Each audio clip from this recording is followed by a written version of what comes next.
What's going on, ladies and gentlemen? I'm Larry of the No Regret Show. On this channel, we like to ask questions and we are critical thinkers. So think about subscribing, joining the channel. Oh, we are also index fund investors. We're dividend investors. We don't invest in anything speculative that could wreck our future and then cry about it later on. I actually have a dividend portfolio membership where I actually show the stocks that I buy, real bank statements, unlike these people with spreadsheets and play stock, add to play portfolio. What is that about? That's not real. Anyway, I have a question for all you Microstrategy investors. And I'm sure the super microcomputer investors would love to have seen this episode before they bought into super microcomputer. Then we'll reinvest the earnings into foreign currency accounts with compounding interest, and it's gone. Anyway, so let's get back to this episode. Here we go. Super microcomputer people got crushed. Let's be honest. Somebody's holding the bag on that. Okay. Not everybody sold at the top. I love when people say in the comment section, I sold at the top. If you did, someone else didn't. And if someone else did, you didn't. So let's get into MicroStrategy. I would ask these questions. If I was going to invest in a company, and when I like to invest in a company, I like to dig around a little bit. First thing I would say is, why am I going to invest in a company when the person who's touting his company is constantly selling out? Meaning they're purchasing and buying Bitcoin, but this person is selling out for fiat currency. Why is this person unloading a bunch of shares? Move the money from your client's pocket into your pocket. That would be my first question. Number two, why would I invest in a company that says they own Bitcoin when I can just invest into Bitcoin? You see, ladies and gentlemen, this is not new with MicroStrategy. I've actually covered this before, but we need to rewind a little bit because people constantly get rinsed and repeated, and it's actually very interesting. It's index fund investors and dividend investors, we're waiting. We are waiting for the other shoe to drop. Like, we're just waiting because we know it's going to happen. It's already happened before. Yeah, it happened in 2022. You remember all these companies that people were investing in? Right about, right there.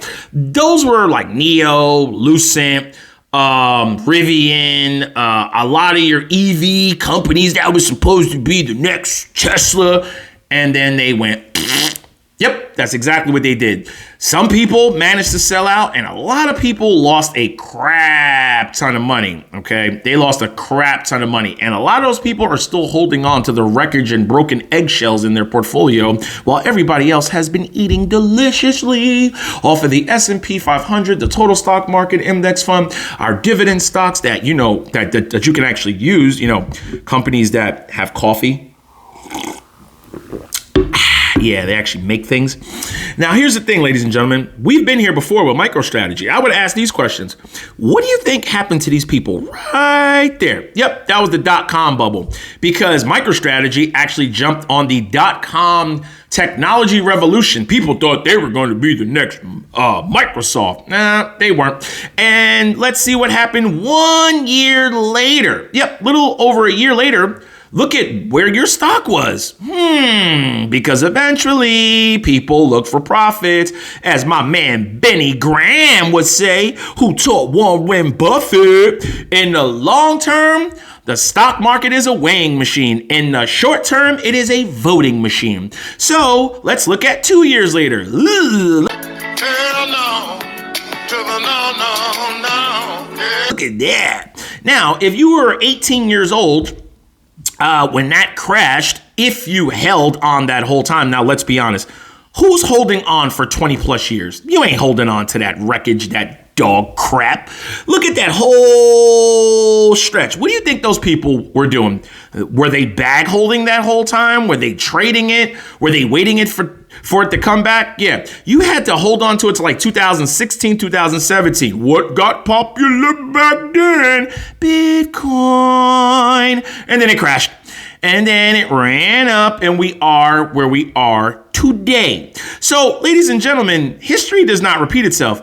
people's actions do. We're critical thinkers. Critical thinkers end up having money, and we end up getting to where we want to go. And people who don't ask any questions, you end up being poor. Oh, and then you blame the government, and then you blame the immigrants, and then you blame this person, that person, instead of taking a look in the mirror.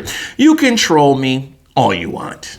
Have fun with this one. I know the Bitcoin people are going to be coming out the woodwork, and the Microstrategy people are going to be coming out the woodwork. Now, if you invest in Bitcoin, good for you.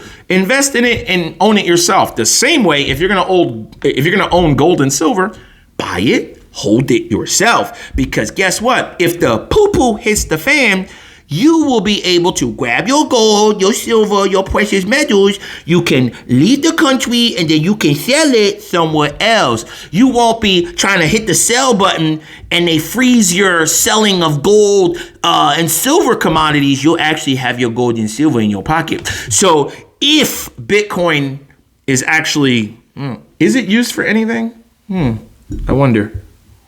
Fugazi, it's fake. Yeah, Fugazi, Fugazi, it's a wazi, it's a woozy, it's a fairy dust. Somebody will say they bought something with Bitcoin. But at the end of the day, you got to be a critical thinker. Now, yeah, was I trolling you a little bit in this video? Yeah. But was I telling you a lot of truth in this video? Yeah. Will this stock crash again? 100%. Super microcomputer shareholders, they are holding on to that poo-poo bag.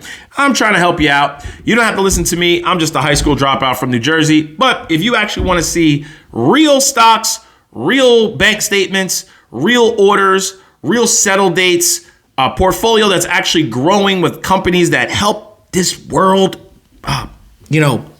move, think about subscribing and joining the Dividend Portfolio membership. Stocks I buy, $9.99 tier. That's not much for someone to show you actual proof. I'm actually buying the stocks in that portfolio, not unloading them like Michael Saylor and Kathy Woods all the time. So if you made it this far, think about subscribing. No regrets? Get it.